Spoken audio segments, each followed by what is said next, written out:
ಅವ್ರನ್ನ ಕೇಳ್ರಿ.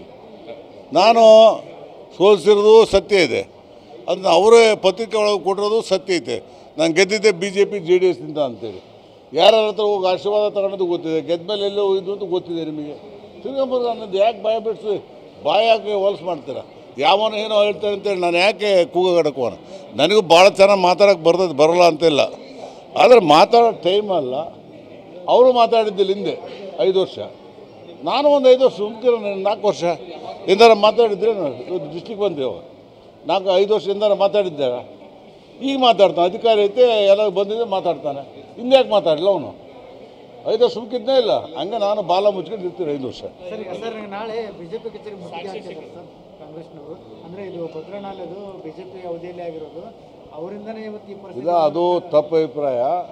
ನಾನು ನೋಡಿದ್ದೀನಿ, ನಾವು ಇದರಲ್ಲಿ ಇಂಜಿನಿಯರ್ಗಳ ಹತ್ರ 2020ರಲ್ಲಿ BJP ಅನುಮೋದನೆ ಕೊಟ್ಟಿದ್ದಾರೆ ಯಡಿಯೂರಪ್ಪನ ಕಾಲದಾಗ.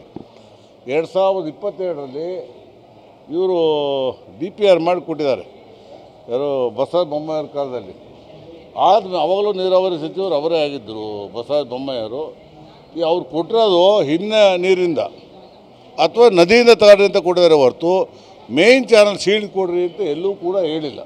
ಬಹುಶಃ ಅದನ್ನು ಬೇಕಾದ್ರೆ ನಾನು ನಿಮಗೆ ನಾಳೆ ನಡೆದ್ರೆ ಕಾಪಿ ಕೊಡ್ತೀನಿ, ಏನು ಸರ್ಕಾರದಲ್ಲಿ ಹೇಳಿದಾರೋ ಅದನ್ನು ಕೊಡ್ತೀನಿ ನೋಡಿರಿ. ಇದು ಸುಮ್ಮನೆ ಹುಟ್ಟಿಸ್ಕೊಂಡು ರಾಜಕೀಯ ಮಾಡ್ತಾರೆ. ರಾಜಕೀಯ ಬೇಕಾಗಿಲ್ಲ ನಮಗೆ ಬೇಕಾಗಿರೋದು ರೈತರಿಗೆ ನೀರು, ರೈತ ಉಳಿಬೇಕು. ನಮಗೆ ಈ ಕೊನೆ ಭಾಗಕ್ಕೆ ನೀರು ಬೇಕು ಅನ್ನೋದು ಹೋರಾಟ ಮಾಡಬೇಕು ಹೊರತು ಸುಮ್ಮನೆ ರಾಜಕೀಯ ಬೆಳೆಸ್ಕೊಂಡು ಆ ಸ್ಟ್ರೈಕ್ ಮಾಡ್ತೀನಿ ಈ ಸ್ಟ್ರೈಕ್ ಮಾಡ್ತೀನಿ ಅಂದ್ರೆ ಏನು ಅರ್ಥ ಏನಿದೆ? ಅದರದ್ದೇನೋ ಬರೋದೈತೇನು? ಇದು ಡಿಸ್ಟ್ರಿಕ್ಟ್ ಮಿನಿಸ್ಟ್ರ್ ಮನಸ್ಸು ಮಾಡಿದರೆ ಒಂದೇ ದಿವಸದಾಗೆ ಮಾಡ್ಬೋದು. ಇದೇ ದೊಡ್ಡ ವಿಷಯ ಏನಲ್ಲ, ಅಧಿಕಾರ ಇದೆ, ಅವರು ಮಂತ್ರಿಗಳಾಗಿದ್ದಾರೆ, ಈ ಜಿಲ್ಲೆಗೆ ಅವ್ರಿಗೆ ಸಂಬಂಧಪಡ್ತೈತೆ ನೀರಾವರಿದು ಮಾಡ್ಬೋದು.